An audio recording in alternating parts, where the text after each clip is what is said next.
గురూజీ 72 గంటల్లోనే ఫోన్లోని అద్భుతమైన జ్యోతిష్య పరిష్కారం చూపిస్తారు. నమ్మండి, నమ్మకపోండి, ఇది నిజం. శ్మశాన కాళి రుద్ర చౌడీదేవి ఆరాధకులు నంబర్ 1 వశీకరణ స్పెషలిస్ట్. గురూజీ మనిషి పుట్టుక నుండి చనిపోయే వరకు వచ్చే అన్ని క్లిష్టమైన సమస్యలకు పరిష్కారం ఇక్కడ లభిస్తుంది. విద్య, ఉద్యోగం, వ్యవహారం, స్త్రీ ప్రేమ, పెళ్లి, సంతానం, స్త్రీ పురుష వశీకరణం, భూవశం, భార్యాభర్తల కలహాలు, కోర్టు సమస్యలు, విడాకుల సమస్యలు, చేతబడి, అప్పుల బాధ, ఇంకా మీకు ఎలాంటి సమస్యలు ఉన్నా 72 గంటల్లోనే శాశ్వత పరిష్కారం చేయబడును. ఓం గంగణపతే నమ, ఐం సరస్వత్యే నమ, శివాయ గురువే నమ, జయ గురు దత్తాత్రేయ నమ. ఆపదారభక్తారం దాతారం సర్వసంపదాం లోకాభిరామం శ్రీరామం భూయో భుజనమామి. యా దేవీ సర్వభూతేషు మాతృరూపేణ సంస్థితాః నమస్తస్తే నమస్తస్తే నమస్తస్తే నమో నమః. యా దేవీ సర్వభూతేషు శక్తిరూపేణ సంస్థితాః నమస్తస్తే నమస్తస్తే నమస్తస్తే నమో నమః. జయ గురు దత్తాత్రేయ నమ. మాతృభ్యో పితృభ్యో ఋషిభ్యో గురుభ్యో నమో నమః. జయ గురు దత్తాత్రేయ నమ. యూట్యూబ్ ప్రేక్షకులందరికీ కూడా నమస్కారం అండి. నేను పాలపర్తి గురునాథ్ శర్మ, జ్యోతిషం వాస్తు సిద్ధాంతిని.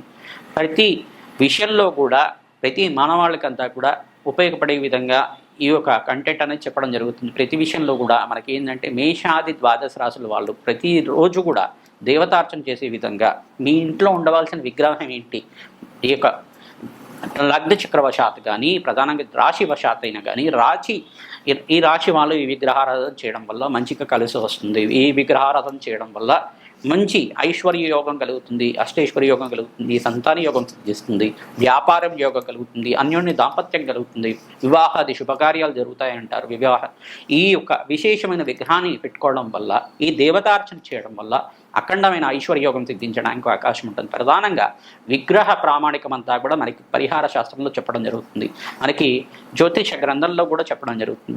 వివాహ అంటే ప్రధానంగా చూసుకుంటే కనుక ప్రతి విషయంలో కూడా మీకు కావాల్సిన ప్రామాణికలు అనేది ఉంటాయి. ప్రతి విషయంలో కూడా దేవతార్చన చేసేటప్పుడు కానీ పంచాయతన విగ్రహ ప్రామాణికలు అని చెప్పేసి ఉంటాయి. శివార్చన చేసేటప్పుడు కానీ పంచాయతన విగ్రహ పూజ అని చెప్పేసి అంటారన్నమాట. మరి వైష్ణవ ఆరాధనలో చేసేటప్పుడు కూడా దాంట్లో కూడా పంచాయతన విగ్రహ పూజలు అనేది ఉంటాయి. ప్రధానంగా చూసుకుంటే శాలిగ్రామ పూజ అనేది శ్రేష్టంగా ఉంటుంది వాళ్ళకి. ప్రధానంగా చూసుకుంటే కనుక ఇక్కడ శివలింగారాధన చేసుకోవడం, ప్రధానంగా అభిషేకాది పూజలు చేసుకోవడం, నిత్య వైదిక కర్మల్లో అయితే కనుక నిత్య యజ్ఞాధికతులు ఆచరించడం వల్ల అఖండమైన పుణ్య కార్యక్రమాలు చేసుకోవడానికి ఆస్కారం ఉంటుంది. ప్రతి మానవాళికి ఉపయోగపడే విధంగా కులదేవత ఆరాధనే శ్రేష్టమైన ఆరాధన ఉంటుంది. మీ కులదైవం ఎవరో తెలుసుకోండి. ప్రధానంగా మీ పూర్వీకుల ఆరాధన, తరతరాల నుంచి వచ్చిన ఆరాధన అంతా కూడా చేయాలి. మీ పూర్వీకులు అంతా కూడా ఇష్టదేవత ఆరాధన చేస్తారు. కొంతమంది ప్రధానంగా చూసుకుంటే మా కులదైవం అంతా కూడా వెంకటేశ్వర స్వామి అని చెప్పేసి అంటారు. ఆ వెంకటేశ్వర స్వామి కాకుండా ప్రధానంగా కులదేవత అనేది మీ ఇంట్లో కూడా తరతరాలుగా ఈ అమ్మవారిని పూజ చేస్తున్నారు. కొంతమంది గంగాలమ్మ దేవి అంటారు, కొంతమంది పోచమ్మ అంటారు, కొంతమంది ఎల్లమ్మ అంటారు, కొంతమంది మావుళ్ళమ్మ అంటారు.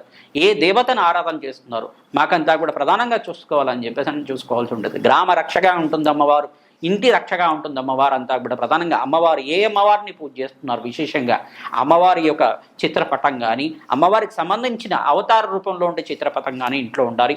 లేదు చిన్న విగ్రహం, ఈ యొక్క అంగుష్ట మార్గం అంటే 3 అంగుళాలు మందం ఉండే 3 ఇంచెస్ అంతా కూడా 3 ఇంచెస్ అంతకన్నా అంగుళాలు మందం ఉండే విగ్రహం అంతా కూడా పెట్టుకోకూడదు అన్నమాట. ఎక్కువ విగ్రహాలు పెట్టుకుంటే కనుక దానికి మహానైవేద్యం పెట్టుకునే యోగం ఉంటే కనుక మడి ఆచారాలతో చేసిన మహానైవేద్యం అంతా కూడా, అన్నంతో చేసిన నైవేద్యం అంతా కూడా పెట్టాల్సి ఉంటుంది.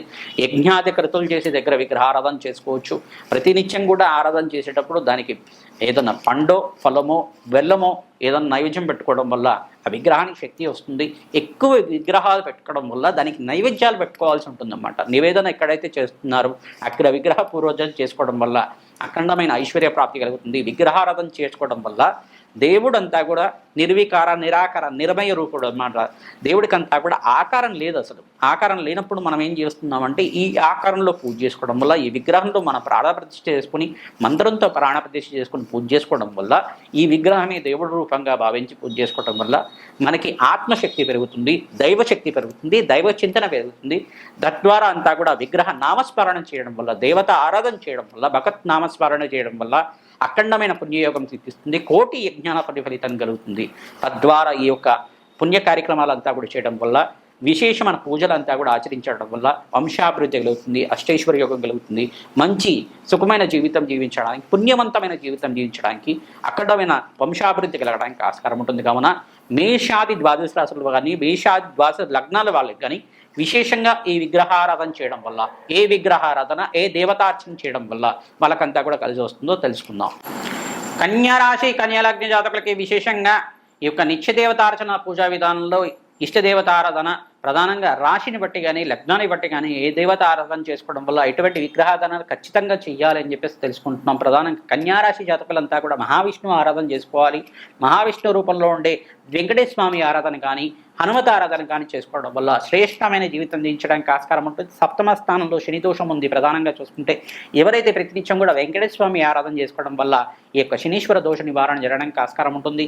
ఆకస్మిక ధనలాభం దుర్యోగం సిద్ధించడానికి చండీ హోమాది కార్యక్రమాలు చేసుకోవడం వల్ల గోచారీత్యా సకల గ్రహదోష నివారణ జరగడానికి ఆస్కారం ఉంటుంది.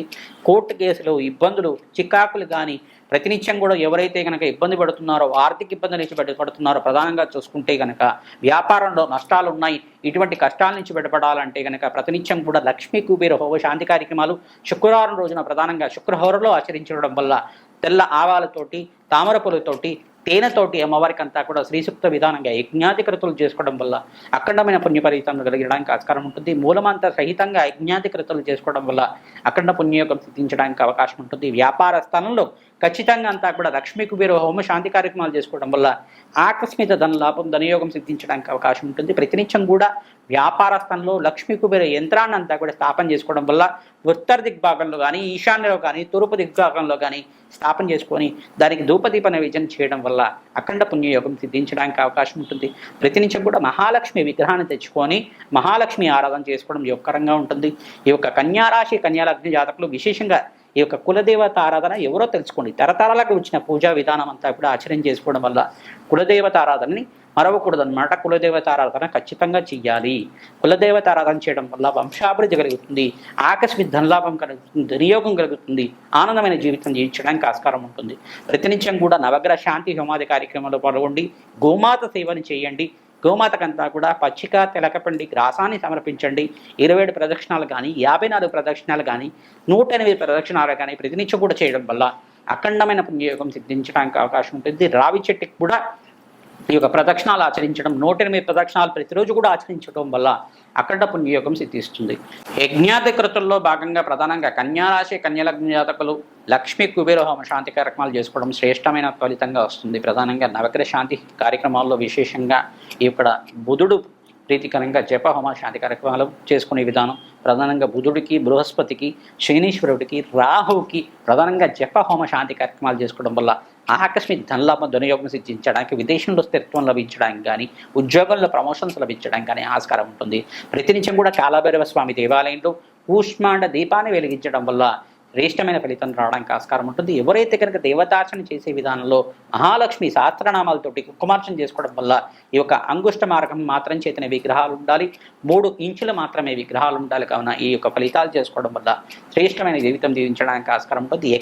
ఎక్కడైతే యజ్ఞాధికృతులు జరుగుతూ ఉంటాయో, వేద బ్రాహ్మణత్వం అంతా కూడా మంత్ర ఉచ్చారణ చేస్తూ ఉంటారో అక్కడంతా కూడా పుణ్య ఫలితం కలుగుతుంది. కాన దేవాలయ ప్రాంగణంలో అంతా కూడా మీరు శివలింగ ఆచరణ చేసుకోవడానికి ప్రయత్నం చేయండి. సకల గ్రహదోష నివారణ చేయడానికి ఆస్కారం ఉంటుంది. ప్రతినిత్యం కూడా గోమాత సేవ చేయడం వల్ల ఆకస్మిక ధనలాభం, ధనయోగం సిద్ధించడానికి ఆస్కారం ఉంటుంది. ప్రతినిత్యం కూడా మీరు బీదవాళ్ళకి అన్నదానం చేయడం వల్ల సకల గ్రహదోష నివారణ చేయడానికి ఆస్కారం ఉంటుంది. ప్రధానంగా చూసుకుంటే గోచారిత్య గ్రహస్థితి అంతా కూడా కొంచెం స్తంభంలో ఉంది కావున ప్రధానంగా శనీశ్వర ప్రీతికరంగా ఈ యొక్క మహావిష్ణు ఆరాధన, విష్ణు సహస్రనామ పట్టణం చేసుకోవడం కానీ, విష్ణు సహస్రమైన ప్రధానంగా విష్ణు సంబంధమైన ఇటువంటి అభిషేకాది కార్యక్రమాలు చేసుకోవడం వల్ల అఖండమైన పుణ్యయోగం సిద్ధించడానికి ఆస్కారం ఉంటుంది. పుణ్యక్షేత్ర దర్శనాన్ని ఆచరణ చేసుకోండి, అఖండ పుణ్యయోగం సిద్ధించడానికి అవకాశం ఉంటుంది. శ్రీకృష్ణ ఆరాధన చేసుకోవడం వల్ల, శ్రీకృష్ణ అష్టకాన్ని చేసుకోవడం వల్ల అఖండమైన పుణ్యయోగం సిద్ధిస్తుంది. శ్రీమాత్రే నమః.